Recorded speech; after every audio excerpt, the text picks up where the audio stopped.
Historical rabbit hole, the true pagan origin of the Last Supper. Picture this. It's the year 150 CE, and you're walking through the bustling streets of Rome.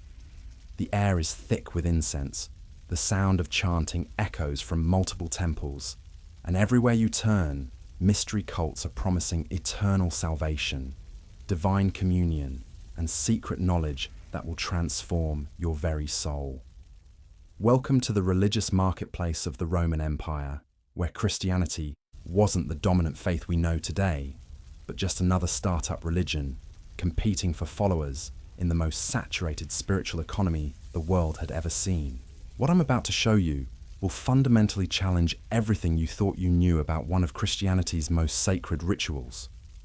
We're going down a historical rabbit hole that scholars have been whispering about for decades, but most people have never heard.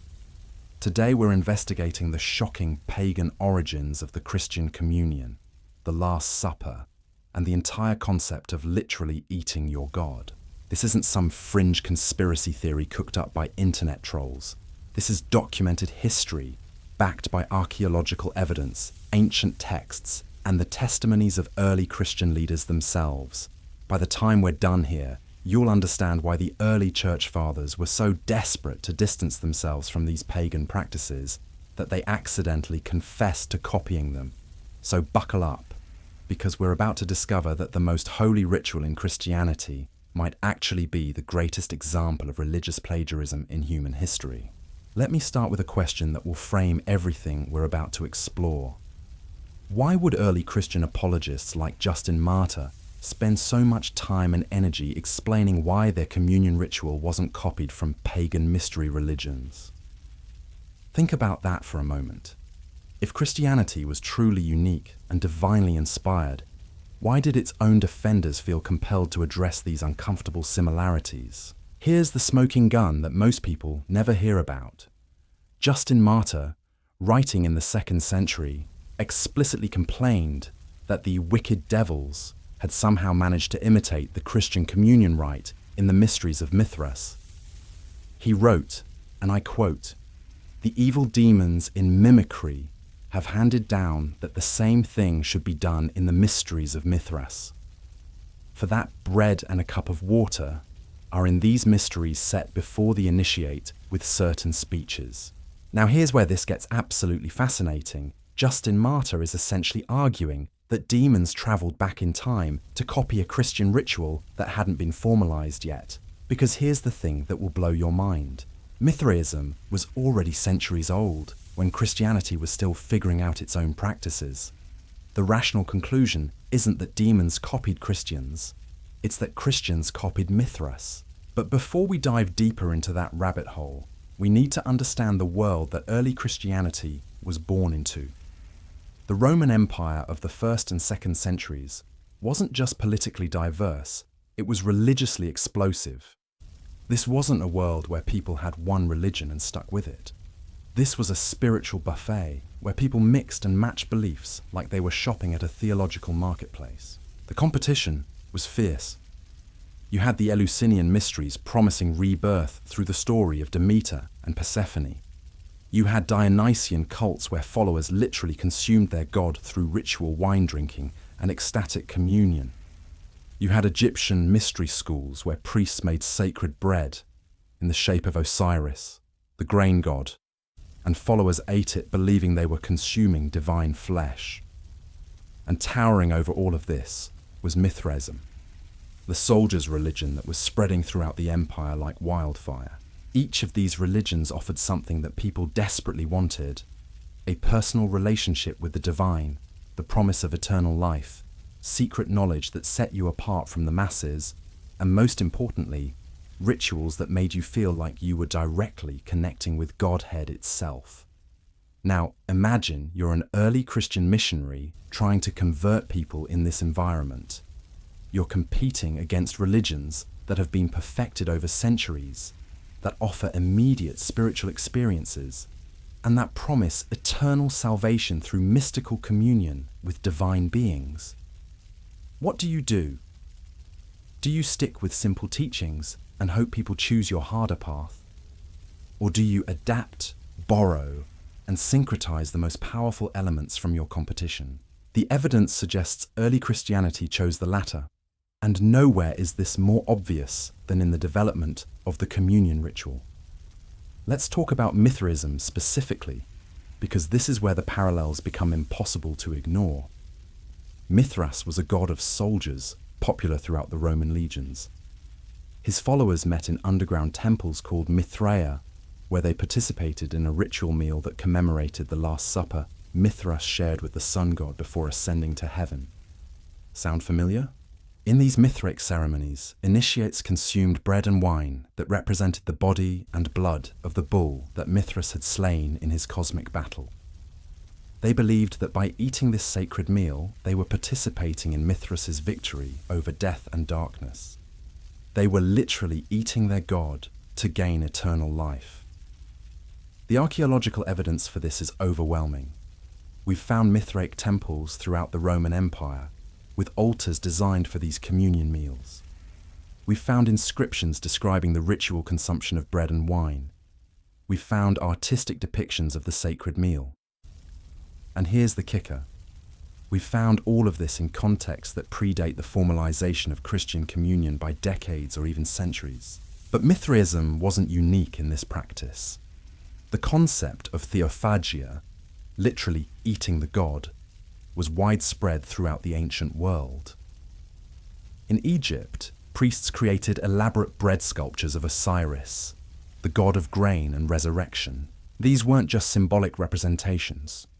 According to Egyptian religious texts, the grain itself was believed to be the actual flesh of Osiris, and consuming it was consuming the god himself. The ritual was incredibly detailed and sophisticated. Priests would grind special wheat grown in temple fields, mix it with Nile mud, dates, frankincense, myrrh, and other sacred ingredients, then mold it into the shape of Osiris. The bread would be consecrated through elaborate ceremonies, then buried and later consumed by worshippers who believed they were literally ingesting divine flesh. Egyptian papyri describe the transformation explicitly. I am the living one who is on his neck, and my throat is made to flourish. Even I, whom Atum made into the grain god when he caused me to go down into this land. The grain wasn't representing Osiris. The grain was Osiris. Then we have the Dionysian mysteries, which might be the most direct parallel to Christian communion. Dionysus was the god of wine, ecstasy, and divine madness. His followers participated in rituals called sparagmos and omophagia, where they would tear apart sacrificial animals and eat the raw flesh, believing they were consuming the god himself. But it wasn't just the dramatic rituals involving raw meat. Dionysian worship also included more civilized communion ceremonies, where followers shared bread and wine, believing that the wine was literally the blood of Dionysus. The god was known by the epithet Omestes, meaning the one who is eaten raw. This wasn't metaphorical. This was literal divine consumption. The parallels to Christian communion are so striking that early Christian writers couldn't ignore them. But instead of acknowledging the obvious borrowing, they created increasingly elaborate theological explanations for why their ritual was different and superior. Here's where the story gets even more interesting. The development of Christian communion doctrine didn't happen overnight. The earliest Christian communities had diverse practices around communal meals. Some focused on the Passover connections. Others emphasized the memorial aspect. But as Christianity spread into the Gentile world, particularly into areas saturated with mystery religions, the practice began to take on distinctly pagan characteristics. Paul, writing to Gentile communities, used language that would have been immediately recognizable to anyone familiar with mystery religions. When he wrote about communion, he wasn't just describing a memorial meal. He was describing a mystical transformation where participants literally consumed divine essence. The transformation of Christian communion from a Jewish memorial meal into a mystery religion sacrament happened gradually, but the direction was clear. By the 2nd century, Christian writers were describing the bread and wine as the actual body and blood of Christ. using language that would have been perfectly at home in a Mithraic temple or Dionysian sanctuary. What makes this even more fascinating is how the early church dealt with these uncomfortable parallels. Instead of denying the similarities, many church fathers acknowledged them, but claimed that the devil had somehow created counterfeit versions of Christian rituals before Christianity existed. This explanation requires you to believe that Satan was so prescient that he created elaborate mystery religions specifically to confuse people about a religion that wouldn't emerge for centuries. The more rational explanation is syncretism, early Christianity, competing in the religious marketplace of the Roman Empire, borrowed the most effective and emotionally powerful elements from established mystery religions and gave them new theological frameworks. This wasn't unique to Christianity. All successful religions in the ancient world were syncretic to some degree. What made Christianity different was how successfully it absorbed and rebranded these practices while maintaining the illusion of complete originality. The communion ritual was the perfect example of this process. Take a practice that people already understood and found spiritually satisfying, wrap it in new theological language, claim divine origin, and suddenly you have a competitive advantage over both traditional Judaism and established mystery religions. But here's what most people don't realize about this process. The early Christian communities weren't being deceptive or manipulative. They genuinely believed they were receiving divine revelation. The syncretistic process happened naturally as Christian communities tried to make sense of their new faith within existing cultural frameworks. When early Christians encountered mystery religions with communion practices, they didn't see foreign rituals to be rejected. They saw familiar patterns that confirmed their own understanding of divine communication. If other religions had discovered similar truths about sacred meals and divine communion, that wasn't evidence against Christianity. It was evidence that God had been preparing the world for the full revelation that would come through Christ. This interpretive framework allowed Christianity to absorb practices from multiple sources while maintaining theological consistency. The communion ritual could incorporate elements from Mithraic sacred meals, Dionysian wine mysticism, Egyptian grain ceremonies, and Jewish Passover traditions, all while being understood as uniquely Christian. The genius of this syncretistic approach becomes even clearer when you examine the specific mechanics of how these ancient mystery religions actually worked. Because what we're really talking about here isn't just borrowing symbols or rituals.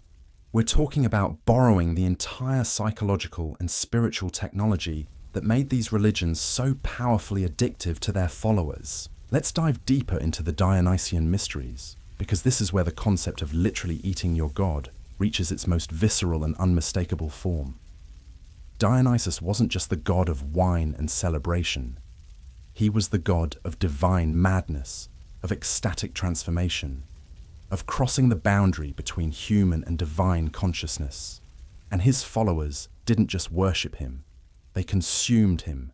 The ancient Greek poet Alcaeus, writing around 600 BCE, gave Dionysus a very specific epithet, omestes, meaning the one who is eaten raw. This wasn't poetry. This wasn't metaphor. This was literal religious practice. Dionysian initiates would participate in rituals called sparagmos, where they would tear apart living animals with their bare hands, and omophagia, where they would eat the raw flesh, believing they were consuming the god himself. Now, I know what you're thinking. That sounds nothing like Christian communion with its civilized bread and wine. But here's where it gets fascinating. The Dionysian mysteries weren't just these wild, frenzied rituals. They also included more refined ceremonies where followers would share bread and wine in a controlled, sacred setting. The wine wasn't representing the blood of Dionysus. According to the theological framework of the cult, the wine was Dionysus. The god was literally present in the liquid, and by drinking it, you were taking the deity into your body. The transformation that followers experienced was described using a specific Greek word, enthusiasmos, which literally means having the god enter you. The goal wasn't to remember Dionysus or honor Dionysus. The goal was to become Dionysus, to have the god possess your body and transform your consciousness. Sound familiar? Because this is exactly the language that Paul uses when describing Christian communion. He doesn't talk about remembering Jesus or honoring Jesus. He talks about participating in the body and blood of Christ, about being transformed by consuming the divine essence. But let's get even more specific about the Mithraic connection, because this is where the historical timeline becomes absolutely devastating to any claim of Christian originality. Mithraism was already established in Rome by 67 BCE, according to the historian Plutarch. That's more than a century before Christianity even existed as a distinct religion.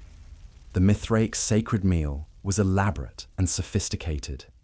After the ritual slaying of the cosmic bull, Mithras and the sun god Sol would share a final banquet together before Mithras ascended to heaven. This mythological event became the template for Mithraic communion ceremonies, where initiates would consume bread and wine that had been consecrated to represent the flesh and blood of the sacrificial bull. But here's the detail that should make every Christian theologian uncomfortable. The Mithraic communion was explicitly described as a Last Supper that Mithras shared with his companions before leaving them. The parallels aren't coincidental, they're architectural. Early Christianity didn't just borrow isolated elements from Mithraism, it borrowed the entire narrative structure. And the archaeological evidence keeps piling up. We've found Mithraic temples throughout the Roman Empire with specialized dining halls designed specifically for these communion ceremonies. We've found inscriptions describing the ritual transformation of bread and wine into divine essence. We've found artistic depictions showing initiates participating in sacred meals that are virtually indistinguishable from later Christian communion scenes. The most damning piece of evidence comes from the city of Rome itself. Under the Church of San Clemente, one of the oldest Christian basilicas in the city, archaeologists have discovered a perfectly preserved Mithraic temple. The Christian church was literally built on top of a Mithraic sanctuary, where communion rituals had been performed for centuries. This isn't coincidence, this is conquest.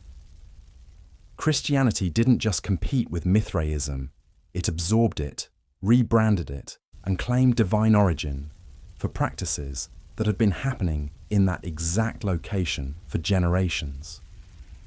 But the Mithraic parallel is just one piece of a much larger puzzle. Let's talk about the Egyptian contribution, because this is where the concept of eating the god becomes even more literal and disturbing. The cult of Osiris in Egypt had developed the practice of Theophagy to an art form. Osiris was the god of grain, death, and resurrection, and Egyptian priests created elaborate bread sculptures that weren't just representations of the god. According to Egyptian religious texts, the grain itself was the actual flesh of Osiris, transformed through death and rebirth into divine sustenance.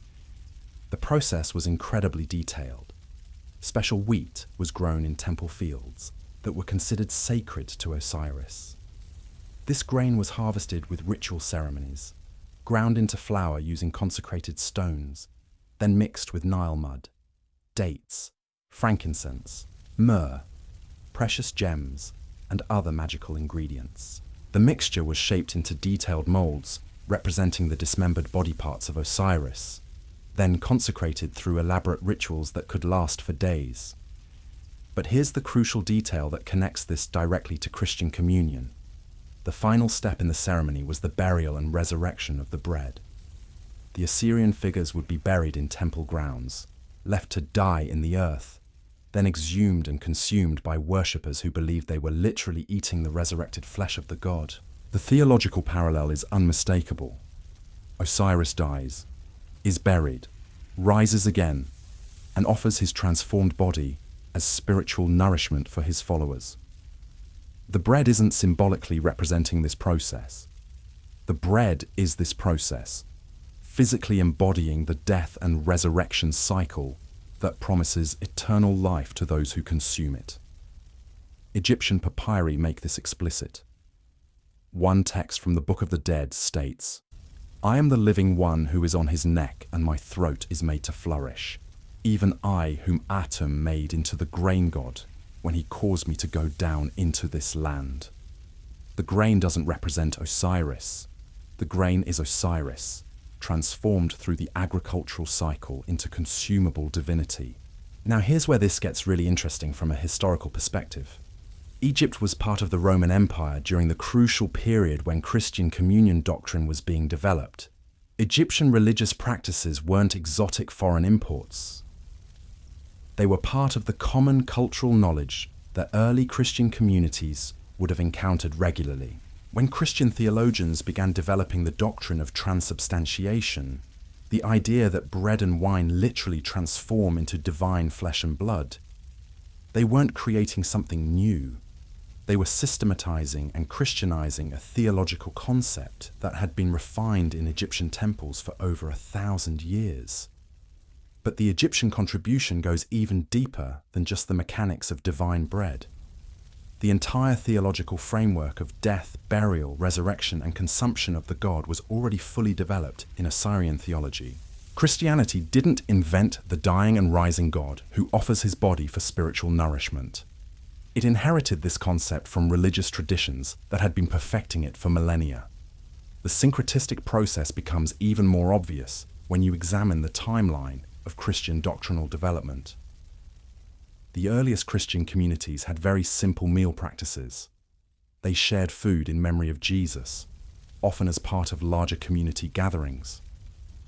There was no elaborate theology of transubstantiation, no mystical transformation of bread and wine, no complex liturgical ceremonies. But as Christianity spread into areas saturated with mystery religions, the meal practices became increasingly sophisticated and mystical. By the 2nd century, Christian writers were using language borrowed directly from mystery religion terminology. They talked about mysteries, initiates, sacred transformations, and divine communion, using vocabulary that would have been immediately recognizable to anyone familiar with Egyptian, Mithraic, or Dionysian practices. The transformation wasn't accidental. It was necessary for survival in the religious marketplace of the Roman Empire. Christianity had to offer spiritual experiences that were at least as powerful and emotionally satisfying as its competitors. A simple memorial meal couldn't compete with religions that promised literal divine possession, mystical transformation, and eternal life through consuming Godhead itself. So Christian theology evolved to meet the market demand. The bread and wine weren't just symbols of remembrance. They became vehicles of divine transformation. The meal wasn't just a community gathering. It became a mystery sacrament that offered direct access to divine essence. The genius of this adaptation was that Christianity could claim to offer everything that the mystery religions offered, but with the added benefit of historical specificity. While other religions told mythological stories about cosmic battles and divine deaths, Christianity claimed to be describing actual historical events. Jesus wasn't a mythological figure like Mithras or Osiris. He was a real person who had lived, died, and risen again in recent history. This combination of familiar ritual practices with claims of historical authenticity gave Christianity a competitive advantage that eventually allowed it to dominate the Roman religious marketplace. People could participate in communion rituals that felt spiritually familiar and emotionally satisfying, while also believing they were connecting with actual historical events rather than timeless myths. The theological sophistication required to make this work was enormous. Christian thinkers had to develop complex doctrines that could explain how their communion ritual was both historically grounded and mystically transformative. They had to create liturgical practices that could compete with elaborate mystery religion ceremonies while maintaining claims of divine revelation and apostolic authority. The result was a religious system that successfully combined the emotional power of ancient Theophagy practices with the intellectual appeal of historical claims and the institutional structure of Jewish religious traditions. Christianity wasn't just borrowing isolated elements from other religions.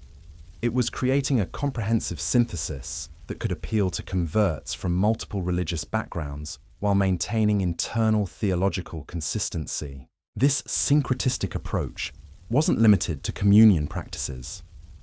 Early Christianity absorbed architectural elements from Roman basilicas, artistic styles from Hellenistic culture, philosophical frameworks from Greek schools, and administrative structures from imperial government. The religion that emerged from this process was genuinely new, but it was built from components that were already familiar to potential converts throughout the Roman Empire.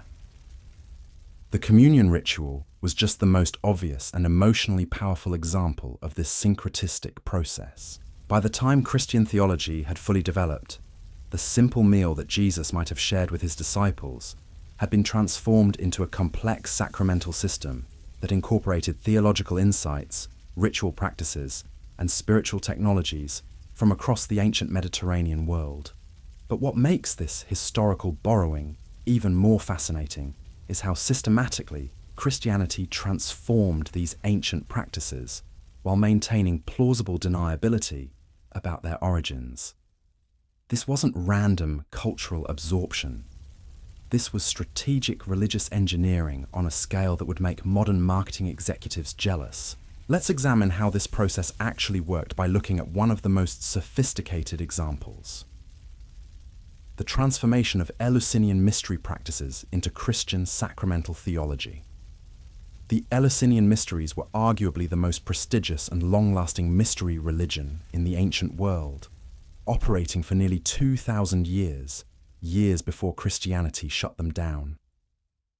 These weren't fringe cults. These were state-sponsored religious institutions that attracted initiates from across the Mediterranean, including Roman emperors, Greek philosophers, and cultural elites. The core of the Eleusinian experience was a sacred drama reenacting the death and resurrection of Persephone, the grain goddess who dies each winter and returns each spring. But here's what most people don't understand about these mysteries. They weren't just theatrical performances. They were participatory rituals where initiates literally consumed sacred grain that had been blessed and transformed through elaborate ceremonies. The theological framework was sophisticated and emotionally powerful. Initiates weren't just watching a story about resurrection. They were participating in the resurrection by consuming the transformed grain that represented Persephone's return from the dead. The experience promised not just knowledge about eternal life, but actual participation in divine immortality through ritual consumption. Now, here's where the Christian parallel becomes unmistakable. The Eleusinian sacred meal involved three elements that would become central to Christian communion: blessed grain representing divine flesh, a sacred drink that connected participants to divine essence, and a theological framework that promised resurrection and eternal life through consuming the transformed elements. But the Eleusinian mysteries had something that early Christianity desperately needed: social prestige. These weren't underground cults attracting social outcasts. These were respectable religious institutions that had operated openly for centuries with imperial approval. When Christianity began incorporating Eleusinian elements into its communion practices, it wasn't just borrowing ritual techniques, it was borrowing cultural legitimacy. The process was brilliant in its subtlety. Christian theologians didn't explicitly copy Eleusinian practices. Instead, they developed theological explanations that happened to result in remarkably similar ritual experiences. The bread became divine flesh through transubstantiation. The wine became divine blood through sacred transformation. The meal promised resurrection and eternal life through consumption of divine essence. The end result was functionally identical to what initiates experienced at Eleusis, but wrapped in Christian theological language that could be defended as divinely revealed rather than borrowed from pagan sources. But let's get even more specific about how this borrowing process worked in practice, because the evidence becomes overwhelming when you examine the actual mechanics of these ancient rituals. Take the cult of Attis and Cybele. another mystery religion that was hugely popular in Rome during the crucial period when Christian doctrine was being formalized. The Attis mysteries involved a complex ritual cycle where the god dies, is mourned by his followers, and then resurrects after 3 days. Sound familiar? But here's the detail that should make every Christian uncomfortable. The Attis resurrection was celebrated on March 25th, and the entire ritual cycle was timed to coincide with the spring equinox and Easter season. The ritual meal in the Attis cult involved consuming bread and wine that had been consecrated through ceremonies that lasted for days. Initiates believed they were literally eating the resurrected flesh of Attis and drinking his divine blood. The language used to describe this transformation was remarkably similar to what would later become Christian Eucharistic theology. But here's what makes this historically devastating. The Attis cult was already well established in Rome by the 1st century BCE. When Christian communities began developing their Easter celebrations and communion theology, they weren't creating something new. They were Christianizing ritual patterns that had already been operating in the same cities, often in the same neighborhoods, for generations. The archaeological evidence for this is staggering.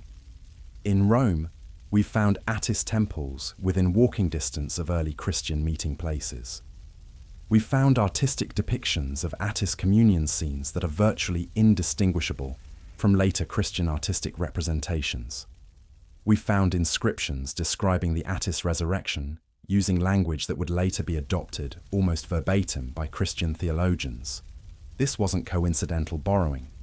This was systematic adaptation of successful religious technologies for use in a new theological framework, and the process wasn't limited to Roman mystery religions.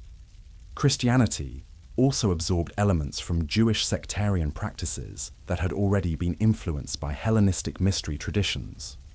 The Essenes, the Jewish sect that produced the Dead Sea Scrolls, had developed elaborate communal meal practices that combined Jewish ritual purity laws with mystery religion, sacramental theology. Essene meal practices involved sacred bread that was blessed through complex ceremonies, communal wine that was understood to create mystical unity among participants, and theological frameworks that promised spiritual transformation through ritual consumption.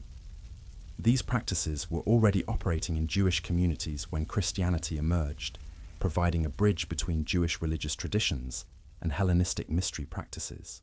When early Christian communities began developing their communion theology, they could draw on Essene precedents to claim Jewish authenticity while incorporating elements that were actually derived from Greek and Roman mystery traditions. This gave Christianity the best of both worlds: historical connection to Jewish religious authority and emotional appeal to Gentile audiences familiar with mystery religion practices. But the most sophisticated example of this syncretistic process involves the way Christianity absorbed and transformed the Roman imperial cult. The imperial cult wasn't just political theatre. It was a genuine religious system where Roman citizens participated in ritual meals that promised connection to divine imperial authority and eternal participation in Roman imperial glory. Imperial cult communion involved consuming bread and wine that had been blessed in the name of the emperor, who was understood to be a living god. Participants weren't just showing political loyalty. They were literally consuming divine essence that connected them to eternal imperial power. Christian communion theology borrowed this framework almost entirely, simply substituting Christ for Caesar. The bread and wine became the body and blood of the eternal king. The ritual promised not just spiritual salvation, but participation in an eternal kingdom that would outlast all earthly empires. The theological language was nearly identical, just pointed toward a different divine authority figure. This adaptation was particularly brilliant because it allowed Christianity to compete directly with the imperial cult for the loyalty of Roman citizens. You could participate in Christian communion and experience the same sense of connection to eternal divine authority that you got from imperial cult practices, but with the added benefit of joining a kingdom that promised to outlast Rome itself. The historical timeline makes this borrowing undeniable. Imperial cult practices were fully developed and operating throughout the Roman Empire for centuries before Christian communion theology was formalized. When Christian theologians began describing the Eucharist as participation in Christ's eternal kingdom, they weren't receiving divine revelation. They were adapting successful imperial cult practices for use in a competing religious system. But perhaps the most disturbing example of Christian borrowing involves practices that were already considered morally questionable, even by ancient standards. Some mystery religions included rituals that involved actual human sacrifice or consumption of human flesh and blood in controlled ceremonial contexts. Now, before you dismiss this as sensational nonsense, understand that we have documented evidence of these practices from multiple sources. Roman authors like Pliny and Tacitus describe mystery cult rituals that involve drinking actual human blood or consuming flesh from sacrificial victims. These weren't widespread practices, but they existed, and they were known throughout the Roman world.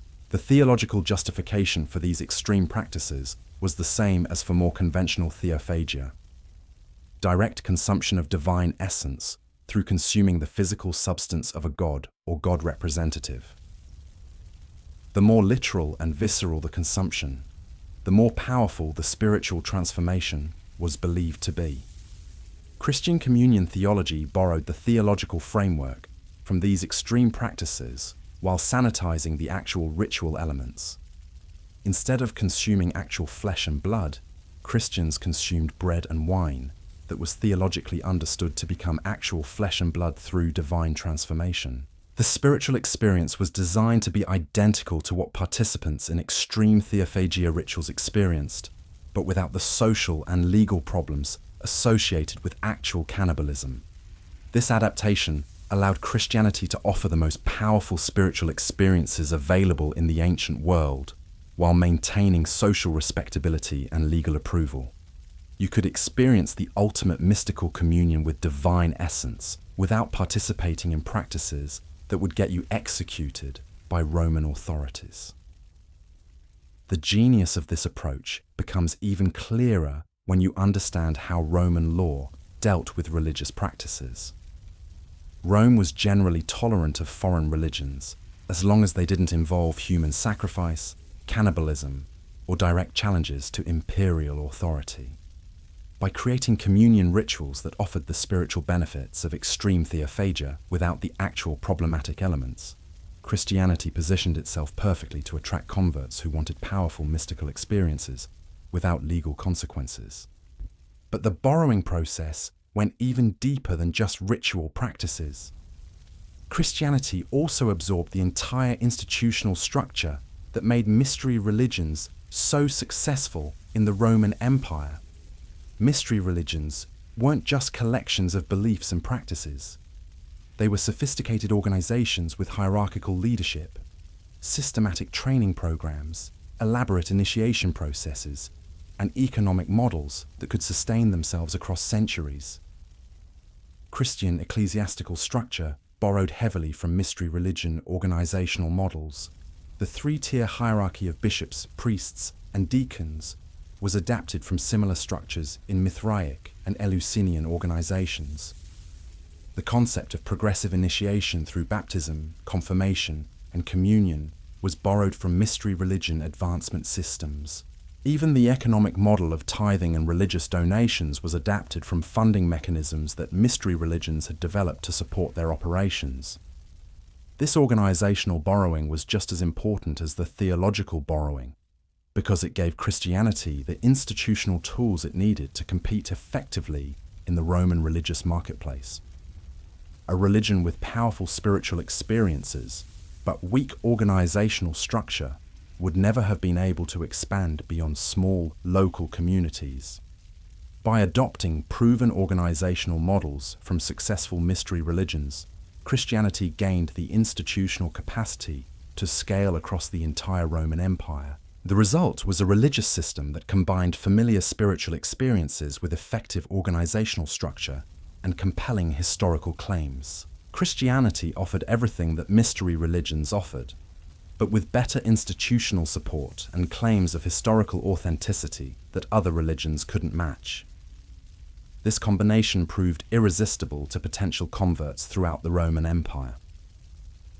People could participate in communion rituals that felt spiritually familiar and emotionally satisfying, while also believing they were connecting with actual historical events and joining an organization that could provide long-term community support and spiritual guidance.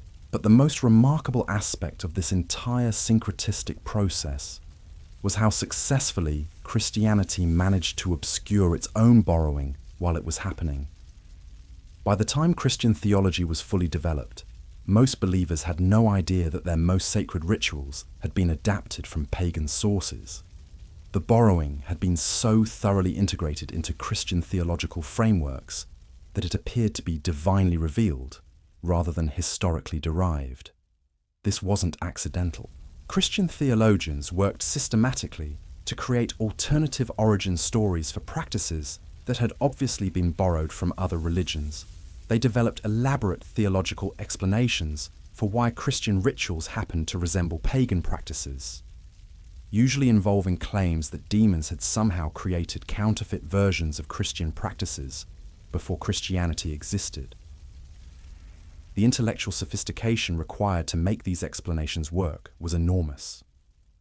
Christian thinkers had to develop complex theological systems that could account for obvious parallels with other religions while maintaining claims of divine uniqueness and historical authenticity. They had to create historical narratives that could explain how practices that appeared to be borrowed were actually divinely revealed. They had to develop philosophical frameworks that could reconcile apparent contradictions between claims of originality and obvious evidence of borrowing. The success of this intellectual project was so complete that most Christians today are genuinely shocked to learn about the pagan origins of their most sacred practices. The theological explanations developed by early Christian apologists have been so thoroughly integrated into Christian culture that they feel like natural and obvious truths, rather than sophisticated damage control for uncomfortable historical realities. But once you understand the historical evidence for Christian borrowing from mystery religions, it becomes impossible to view Christian claims of originality with the same credulity. The communion ritual wasn't divinely revealed to early Christian communities. It was systematically adapted from successful religious practices that had been operating throughout the Roman Empire for centuries. This doesn't necessarily invalidate Christianity as a religious system, but it does fundamentally challenge Christian claims about the divine origin of their most central practices. If communion was borrowed from pagan sources, what does that say about other Christian doctrines and practices? How much of what Christians understand to be divinely revealed might actually be historically derived from non-Christian sources? These are the questions that make this historical rabbit hole so disturbing for traditional Christian believers, and so fascinating for anyone interested in understanding how religions actually develop and evolve in competitive cultural environments. What makes this historical detective story even more explosive is what happened when Christianity finally gained political power under Constantine in the 4th century. Because once the church had imperial backing, the systematic erasure of these uncomfortable historical connections began in earnest. Constantine's conversion wasn't just a personal spiritual journey. It was a political masterstroke that fundamentally transformed both the Roman Empire and Christianity itself. But here's what most people don't realize. Constantine didn't just legalize Christianity. He actively integrated pagan practices into Christian worship to make the transition easier for his predominantly pagan subjects. Cardinal Newman, one of the most respected Catholic theologians in history, openly admitted this. He wrote that Constantine transferred into Christianity the outward ornaments to which pagans had been accustomed in their own religion. The list he provides is staggering. Temples dedicated to saints, incense, lamps, candles, holy water, religious processions, priestly vestments, and yes, the entire sacramental system that made Christianity feel familiar to converts from mystery religions. But Constantine's integration project went far beyond just borrowing surface elements. He he fundamentally restructured Christian theology to accommodate concepts that would have been completely foreign to the earliest Christian communities. The idea that bread and wine could literally transform into divine flesh and blood wasn't part of original Christian practice. It was a sophisticated theological development that emerged from centuries of interaction with mystery religion concepts. The timeline here is absolutely crucial to understand. For the first 3 centuries, Christian communities had remarkably diverse practices around communal meals. Some focused on the memorial aspect, remembering Jesus' teachings and sacrifice. Others emphasized the community-building function of shared food. Still others incorporated mystical elements borrowed from local religious traditions. But there was no unified doctrine of transubstantiation, no systematic theology of literal divine consumption, no elaborate liturgical ceremonies that transformed bread and wine into actual God-flesh. These developments came later, as Christianity absorbed more and more elements from the mystery religions it was competing against. The doctrine of transubstantiation, which claims that bread and wine literally become the body and blood of Christ during communion, wasn't officially formulated until 831 CE, when a Benedictine monk named Paschasius Radbertus published a treatise advocating this position. Even then, the doctrine faced massive theological resistance. It took another 4 centuries of theological war, as historians describe it, before transubstantiation was officially canonized at the Fourth Lateran Council in 1215. Think about that timeline for a moment. The practice that most Christians today consider the very heart of their faith wasn't officially established until 12 centuries after Jesus died. For 1200 years, Christian communities managed to worship, build churches, convert millions of people, and establish a global religion without believing that communion bread literally transformed into divine flesh. So what changed? Why did the church eventually embrace a doctrine that would have seemed completely foreign to the earliest Christian communities? The answer lies in the competitive pressure from mystery religions that never went away. Even after Constantine legalized Christianity, the old mystery cults didn't immediately disappear. Mithraism remained popular among soldiers. The Eleusinian mysteries continued to attract intellectuals and cultural elites. Dionysian practices persisted in rural communities. Christianity had legal protection, but it still needed to offer spiritual experiences that could compete with these established traditions. The development of transubstantiation doctrine was Christianity's ultimate competitive response. By claiming that their communion ritual involved literal divine transformation, Christian theologians could argue that their practice was superior to anything offered by mystery religions. You weren't just participating in symbolic remembrance or mystical communion. You were literally consuming God himself. But here's where the historical irony becomes almost comical. The very doctrine that Christianity developed to distinguish itself from pagan practices was itself borrowed from pagan theological concepts. The idea that consecrated food could literally become divine flesh had been central to mystery religion theology for over a millennium before Christian theologians adopted it. Egyptian priests had been making bread in the shape of Osiris and claiming it was literally divine flesh since at least 2000 BCE.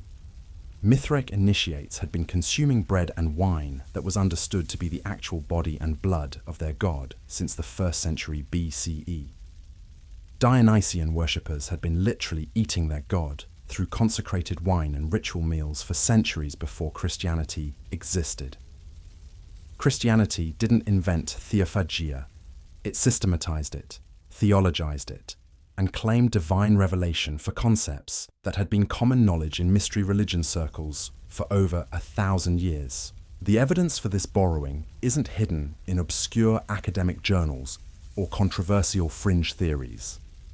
It's documented in the writings of early Christian leaders themselves. When Justin Martyr complained about demons creating counterfeit versions of Christian practices, he was inadvertently confessing that Christian practices were virtually identical to pagan ones. When other early Christian apologists spent enormous amounts of time and energy explaining why their communion ritual wasn't copied from mystery religions, they were acknowledging that the similarities were obvious enough to require elaborate theological explanations. When Church Fathers developed increasingly complex doctrines to distinguish Christian communion from pagan Theophagia, they were responding to criticism that their practices were obviously borrowed from existing religious traditions. The defensive posture of early Christian apologetics tells the real story. If Christianity had been genuinely unique and divinely revealed, early Christian leaders wouldn't have needed to spend so much effort distinguishing their practices from obviously similar pagan rituals. But the historical borrowing goes even deeper than just communion practices. The entire Christian calendar was systematically aligned with existing pagan religious festivals to make conversion easier and more appealing to potential converts. December 25th wasn't chosen as the celebration of Jesus' birth because of any historical evidence about when he was actually born. It was chosen because it coincided with the Roman festival of Sol Invictus, the celebration of the unconquered sun that was already one of the most popular holidays in the Roman Empire. Easter wasn't timed according to Jewish Passover calculations. It was aligned with spring fertility festivals that were already central to mystery religion celebration cycles throughout the Mediterranean world. Even the Christian concept of Sunday as a holy day was borrowed from Roman sun worship rather than developed from Jewish Sabbath traditions. Constantine officially designated Sunday as the Christian Sabbath specifically to align Christian practice with existing Roman religious customs. The pattern is unmistakable once you start looking for it. Every major Christian holiday, every central ritual practice, every significant theological doctrine can be traced back to pre-existing pagan sources that were systematically absorbed and rebranded as Christianity spread throughout the Roman Empire. This wasn't accidental cultural diffusion. This was strategic religious engineering designed to make Christianity as familiar and appealing as possible to potential converts from mystery religion backgrounds. The genius of this approach was that it allowed Christianity to offer everything that mystery religions offered, while claiming historical authenticity that mythological religions couldn't match. You could participate in communion rituals that felt spiritually familiar and emotionally satisfying, while also believing you were connecting with actual historical events rather than timeless myths. You could celebrate seasonal festivals that aligned with natural cycles and agricultural rhythms, while also believing you were commemorating specific moments in the life of a historical figure rather than abstract cosmic principles. You could experience mystical transformation through sacramental practices that had been proven effective over centuries of mystery religion development, while also believing you were participating in divinely revealed, rather than humanly developed spiritual technologies. The combination was irresistible to potential converts throughout the Roman Empire, and it explains why Christianity was able to expand so rapidly and successfully in such a competitive religious environment. But what makes this historical borrowing even more sophisticated is how Christianity managed to absorb pagan practices while simultaneously demonizing paganism itself. This wasn't just borrowing, this was conquest through assimilation. Take the way Christianity dealt with popular pagan deities that were too beloved to simply eliminate. Instead of trying to convince people to stop worshipping these figures, Christian theologians transformed them into saints and angels that could be venerated within Christian theological frameworks. Brigid, the Celtic goddess of healing and fertility, became Saint Brigid. Artemis, the Greek goddess of the hunt and childbirth, was transformed into various Marian apparitions. Mithras, the Persian god of soldiers and cosmic justice, was absorbed into Christian imagery of Christ as divine warrior and cosmic judge. The process was so thorough that most converts probably didn't even realize they were still essentially worshipping the same deities they had always worshipped, just with new names and slightly modified theological explanations. This assimilation strategy allowed Christianity to eliminate religious competition without creating the social disruption that would have resulted from trying to forcibly suppress beloved local deities and practices. But the most sophisticated aspect of this entire process was how Christianity managed to create a historical narrative that made all of this borrowing seem divinely ordained rather than strategically calculated.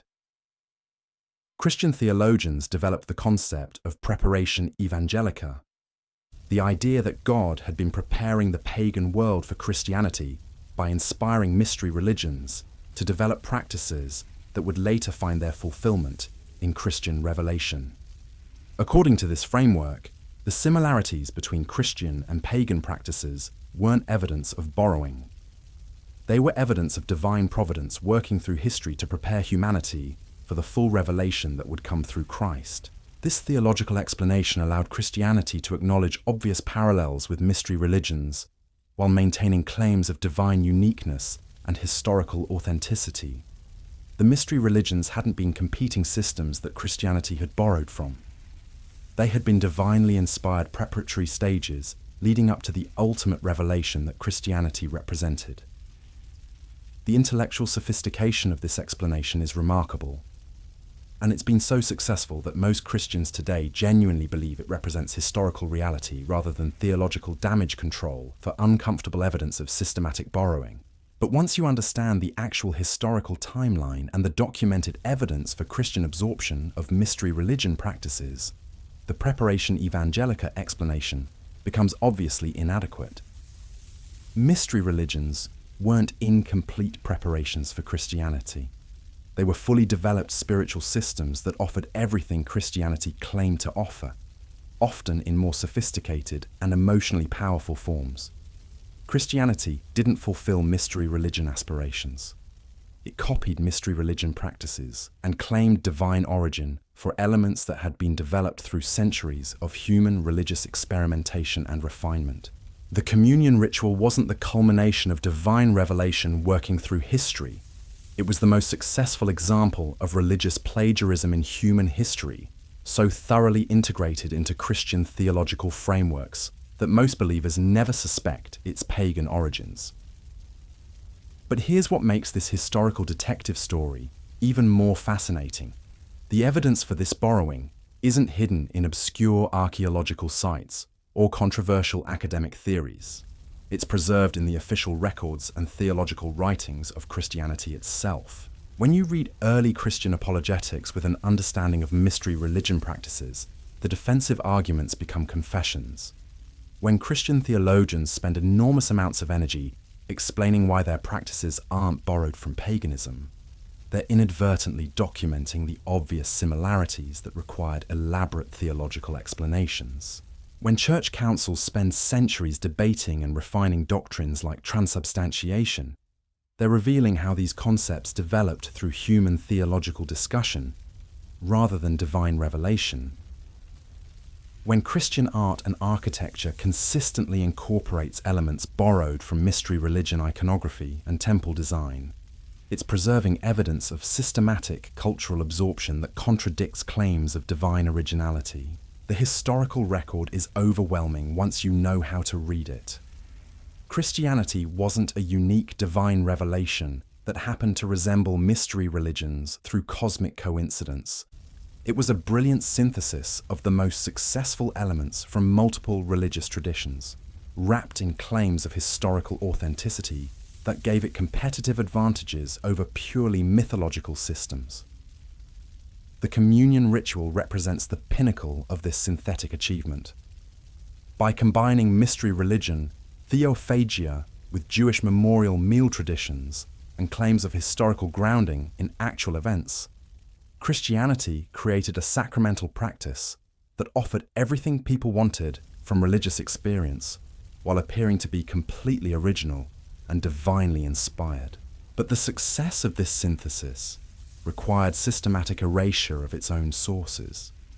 Once Christianity gained political power, the mystery religions that had provided its theological raw materials had to be suppressed and forgotten. If people remembered that Christian practices had been borrowed from pagan sources, the entire claim of divine revelation would collapse. The suppression was thorough and effective. Mystery religion temples were destroyed or converted into Christian churches. Mystery religion texts were burned or hidden away in private collections. Mystery religion practices were banned and their practitioners persecuted. Within a few centuries, the religious marketplace that had produced Christianity through competitive synthesis was completely eliminated. The only surviving religious system was Christianity itself, now claiming to be the unique and original revelation of divine truth to humanity. The historical irony is profound.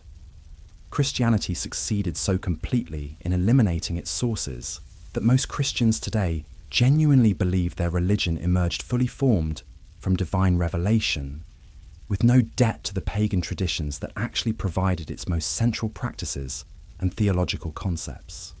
But the evidence survives for those who know where to look. In archaeological sites where Christian churches were built directly on top of mystery religion temples, in early Christian art that incorporates mystery religion symbolism, in theological writings that reveal centuries of development and refinement for doctrines claimed to be divinely revealed, in comparative religious studies that document identical practices across multiple traditions separated by time and geography. The communion ritual stands as the most powerful example of this hidden history. Every time Christians participate in communion, they're unknowingly reenacting practices that were already ancient when Christianity was born. They're consuming bread and wine that becomes divine flesh and blood through theological concepts borrowed from Egyptian grain mysteries, Mithraic sacred meals, and Dionysian wine mysticism. They're participating in Theophagy, literally eating their god, through spiritual technologies that mystery religions had been developing and refining for over a millennium, before Christian theologians systematized them into Christian sacramental theology. The sacred meal that Christians understand to be the unique gift of divine revelation is actually humanity's oldest and most widespread religious practice, preserved and transmitted through Christianity long after its original sources were forgotten and suppressed. This realization doesn't necessarily invalidate Christianity as a religious system, but it fundamentally challenges Christian claims about divine origin and historical uniqueness. If Christianity's most central practice was borrowed from pagan sources, what does that say about other Christian doctrines and institutions? How much of what Christians understand to be divinely revealed might actually be the product of human religious development, cultural synthesis, and strategic adaptation to competitive market pressures? These are the questions that emerge from this historical rabbit hole, and they explain why this information has been so systematically suppressed and forgotten. Because once you understand how Christianity actually developed, it becomes impossible to accept traditional claims about divine revelation and historical uniqueness with the same unquestioning faith.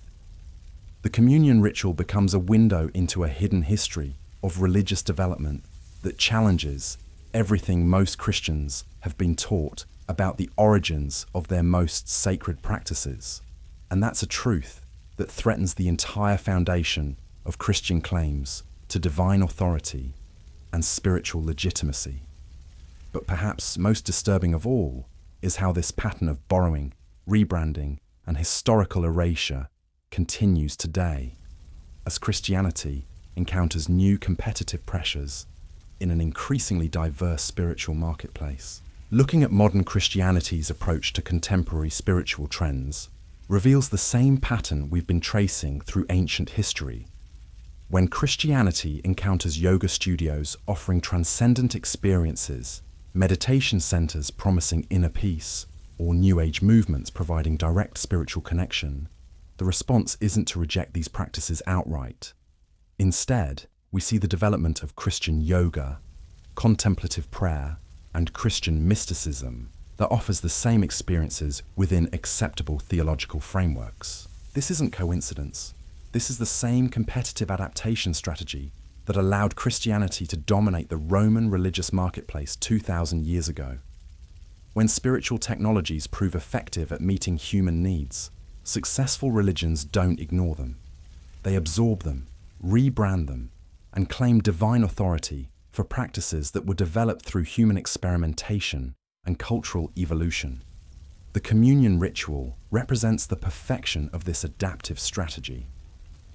By the time Christian theology was fully developed, the simple memorial meal that might have originated with Jesus had been transformed into a complex sacramental system that incorporated spiritual technologies from across the ancient Mediterranean world. The result was a religious practice that felt familiar to converts from multiple backgrounds while claiming unique divine authority. But what makes this historical pattern so significant isn't just its implications for understanding Christian origins, it's what it reveals about how all religions actually develop and evolve in competitive cultural environments. The idea that religions emerge fully formed from divine revelation, with no debt to existing spiritual traditions, simply doesn't match the historical evidence. Every successful religious movement in history has borrowed, adapted, and synthesized elements from the cultural environment it emerged from. Christianity's genius wasn't in receiving unique divine revelation. It was in successfully combining the most effective spiritual technologies available in the Roman world, while creating theological frameworks that could claim divine origin for obviously borrowed practices. The communion ritual stands as the masterpiece of this synthetic process. Every element can be traced to pre-Christian sources, yet the combination was packaged so skillfully that it appeared to be completely original. The bread and wine consumption from mystery religion Theophagy, the memorial aspect from Jewish Passover traditions, the community-building function from Greco-Roman symposium culture, and the promise of eternal life through divine consumption from Egyptian grain mysteries. None of these elements was new, but their combination within a religious system that claimed historical authenticity rather than mythological truth created something that could compete successfully with every other spiritual option available in the ancient world. This synthesis required extraordinary intellectual sophistication. Christian theologians had to develop complex doctrinal systems that could explain how their practices were both historically grounded and mystically transformative. They had to create liturgical ceremonies that could compete with elaborate mystery religion rituals while maintaining claims of apostolic authority. They had to construct theological explanations that could account for obvious similarities with pagan practices while preserving claims of divine uniqueness. The success of this intellectual project was so complete that it took scholars nearly 2,000 years to unravel the actual historical development process. Most Christians today participate in communion rituals without any awareness that they're reenacting practices that were already ancient when Christianity was born. But the evidence becomes overwhelming once you start looking at the actual archaeological and textual record. In city after city throughout the Roman Empire, we find Christian churches built directly on top of mystery religion temples. In library after library, we find early Christian texts using vocabulary borrowed directly from mystery religion theological terminology. In museum after museum, we find Christian artistic representations that incorporate iconography developed in pagan religious contexts. The pattern is so consistent and widespread that it can't be explained by coincidence or divine providence. It can only be understood as systematic cultural absorption on a scale that required deliberate planning and coordinated implementation across multiple generations of Christian leadership.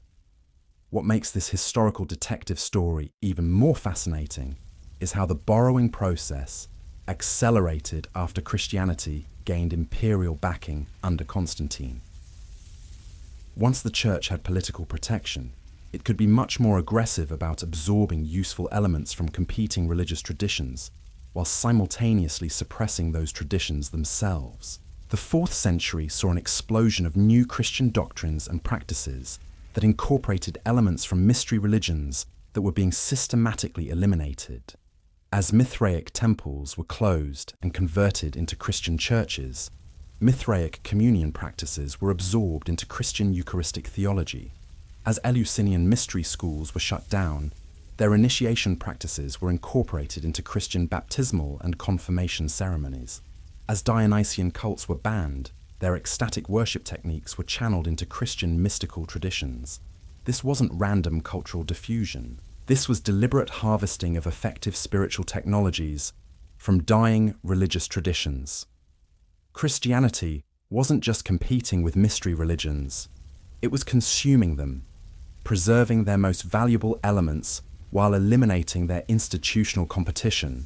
The theological justification for this process was brilliant in its simplicity. Rather than acknowledging obvious borrowing, Christian leaders claimed that God had been working through pagan religions to prepare humanity for the full revelation that would come through Christianity. The mystery religions hadn't been competing systems. They had been divinely inspired stepping stones leading to ultimate truth. This fulfillment theology allowed Christianity to absorb anything useful from other religious traditions while maintaining claims of divine uniqueness. Every borrowed element could be reframed as a partial truth that found its complete expression in Christian revelation. Every adopted practice could be understood as a shadow that found its substance in Christian sacramental life. The intellectual elegance of this approach was matched by its practical effectiveness. Converts from mystery religion backgrounds could continue participating in familiar spiritual practices while believing they had discovered ultimate truth rather than just another variation on existing themes. The emotional satisfaction of mystery religion experiences was preserved, while claims of historical authenticity provided additional psychological benefits that purely mythological systems couldn't match. But perhaps the most remarkable aspect of this entire process was how successfully Christianity managed to erase its own developmental history. By the time the Church had consolidated its political and cultural dominance, most Christians had no memory of the mystery religions that had provided the theological raw materials for their most central practices. The systematic suppression was so thorough that when modern scholars began rediscovering mystery religion texts and archaeological sites, many Christians genuinely couldn't believe the evidence. The similarities between Christian and pagan practices seemed too obvious to be coincidental. But the idea that Christianity might have borrowed from pagan sources contradicted everything they had been taught about divine revelation and historical uniqueness. This cognitive dissonance explains why information about the pagan origins of Christian practices remains controversial even today. It's not that the historical evidence is ambiguous or disputed among serious scholars. It's that acknowledging this evidence requires fundamentally reconsidering basic assumptions about how religions develop and what claims of divine revelation actually mean in historical context. The communion ritual serves as a perfect case study for this larger issue. Every element of Christian Eucharistic theology can be documented in pre-Christian sources. The language used to describe the transformation of bread and wine into divine flesh and blood appears verbatim in mystery religion texts that predate Christianity by centuries. The ritual mechanics are identical to practices that were already ancient when Jesus was born. Yet most Christians continue to believe that communion was divinely revealed to early Christian communities with no debt to existing religious traditions. This belief requires ignoring overwhelming archaeological evidence, dismissing explicit testimonies from early Christian leaders, and accepting theological explanations that strain credibility to the breaking point. The alternative explanation is much simpler and more historically plausible. Early Christian communities, competing for converts in the religious marketplace of the Roman Empire, systematically absorbed the most effective spiritual technologies available while claiming divine origin for obviously borrowed practices. The communion ritual represents the masterpiece of this adaptive strategy, combining elements from multiple sources into a synthetic practice that appeared to be completely original. This doesn't necessarily invalidate Christianity as a religious system, but it does fundamentally challenge traditional claims about divine revelation and historical development. If Christianity's most central practice was borrowed from pagan sources, then claims of unique divine origin become much more difficult to maintain.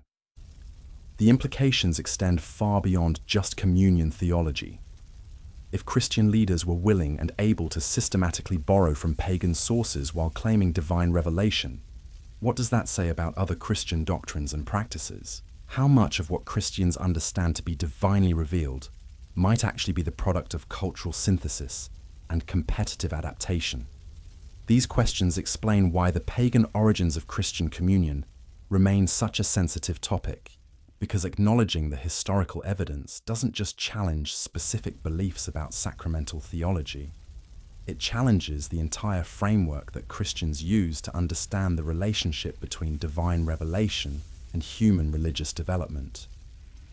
The communion ritual becomes a window into a hidden history of religious evolution that most Christians have never been encouraged to examine. And that history reveals a much more complex and culturally embedded process of religious development than traditional claims of divine revelation would suggest.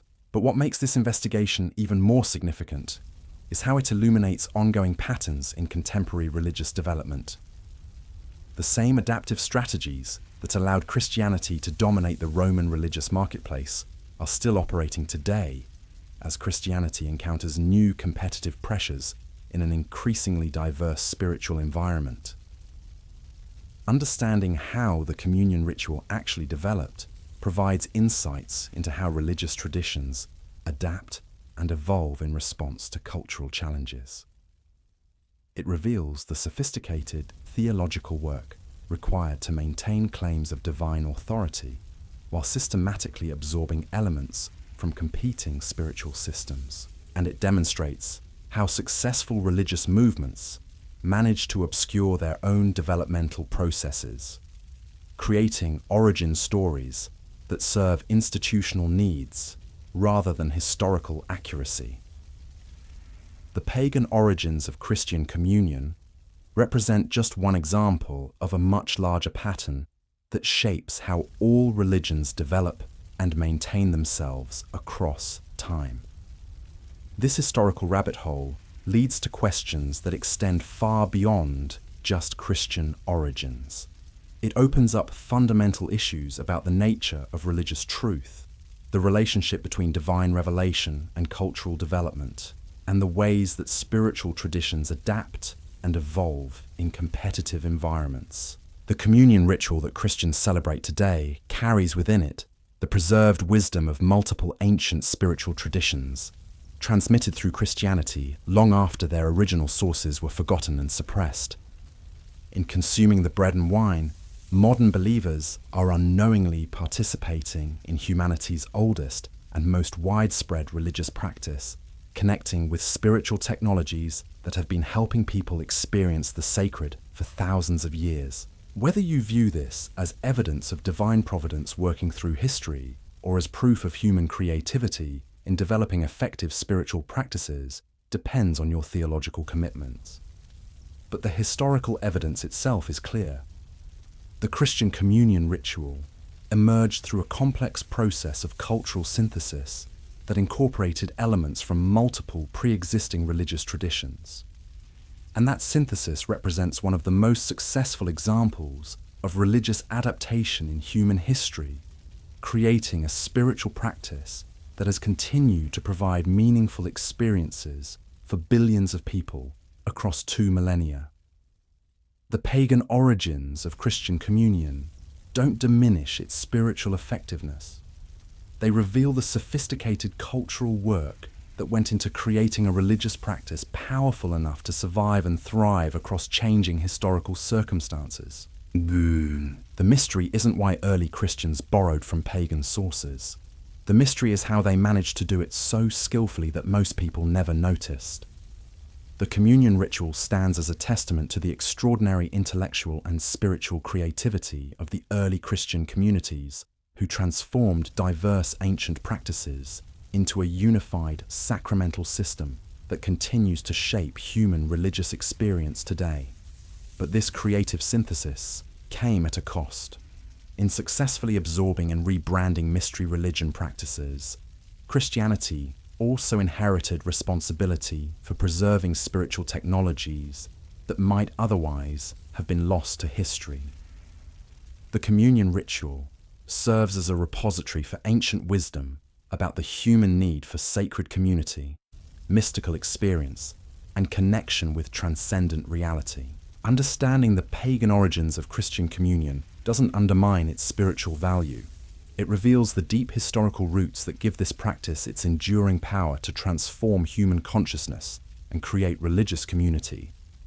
The bread and wine carry within them the accumulated spiritual wisdom of countless generations of religious practitioners who discovered that consuming the sacred together creates bonds that transcend ordinary social relationships. This historical investigation ultimately points toward a more sophisticated understanding of how religious traditions develop and maintain themselves across time. Rather than seeing Christianity as a unique divine revelation that emerged fully formed, we can appreciate it as a brilliant synthesis of the most effective spiritual technologies available in the ancient world, packaged within theological frameworks that have proven remarkably durable and adaptable. The communion ritual represents the culmination of thousands of years of human experimentation with sacred meal practices, preserved and transmitted through Christianity long after its original sources were forgotten. In participating in communion, modern believers connect not just with the historical Jesus, but with the entire human tradition of seeking the sacred through shared consumption of transformed food and drink. And that connection reveals something profound about the nature of religious experience itself. The practices that prove most enduring and meaningful aren't necessarily those that emerge from pure divine revelation. They're those that successfully tap into deep patterns of human psychological and spiritual need, patterns that transcend any particular religious tradition or historical period. The pagan origins of Christian communion point toward universal human needs for sacred community, mystical transformation, and connection with transcendent reality. These needs have been generating similar religious practices across diverse cultures and historical periods, suggesting that effective spiritual technologies emerge from human nature itself rather than from particular divine revelations. Understanding this broader pattern doesn't diminish the significance of any particular religious tradition. It reveals the deep human foundations that give religious practices their power to transform consciousness and create community. The communion ritual works not because it was uniquely divinely revealed, but because it successfully addresses fundamental human spiritual needs that have been generating similar practices throughout history. This investigation into the pagan origins of Christian communion ultimately opens up much larger questions about the nature of religious truth, the relationship between divine revelation and human creativity, and the ways that spiritual wisdom gets preserved and transmitted across changing cultural circumstances. These are questions that deserve serious consideration by anyone interested in understanding how religions actually function in human societies. The historical rabbit hole we've been exploring reveals that religious traditions are much more complex, culturally embedded, and historically contingent than their official origin stories usually acknowledge. But this complexity doesn't undermine their spiritual effectiveness. It reveals the sophisticated cultural work that goes into creating and maintaining religious systems that can provide meaningful experiences for diverse communities across extended periods of time. The communion ritual stands as one of the most successful examples of this cultural work, preserving ancient spiritual technologies within theological frameworks that have proven remarkably adaptable to changing historical circumstances. Understanding its pagan origins doesn't diminish its spiritual value. It reveals the deep historical roots that give this practice its continuing power to create sacred community and facilitate transcendent experience. And that understanding points toward a more mature appreciation of how human beings actually develop and maintain their connections with the sacred across time and cultural change. So here we are, at the bottom of this historical rabbit hole, staring at evidence that most people will never see, because it fundamentally threatens everything they've been taught about the origins of their most sacred ritual. What we've uncovered isn't just an academic curiosity or a footnote in religious history. This is the smoking gun that reveals Christianity's most closely guarded secret. The communion ritual, the very heart of Christian worship, is the greatest example of religious plagiarism in human history. Every single element of Christian communion can be traced directly to pagan sources that predate Christianity by centuries. The bread becoming divine flesh from Egyptian Osiris mysteries, the wine transforming into divine blood from Dionysian Theophagy, the ritual meal commemorating a god's last supper from Mithraic ceremonies, the promise of eternal life through consuming divine essence from Eleusinian grain mysteries. The entire theological framework of eating your God was already ancient when Jesus was born. But here's what makes this revelation so staggering. It worked. Christianity's systematic absorption of mystery religion practices wasn't just successful plagiarism, it was brilliant marketing. By offering familiar spiritual experiences wrapped in claims of historical authenticity, Christianity created the ultimate religious product for the Roman marketplace. You could participate in communion rituals that felt emotionally satisfying and spiritually familiar while believing you were connecting with actual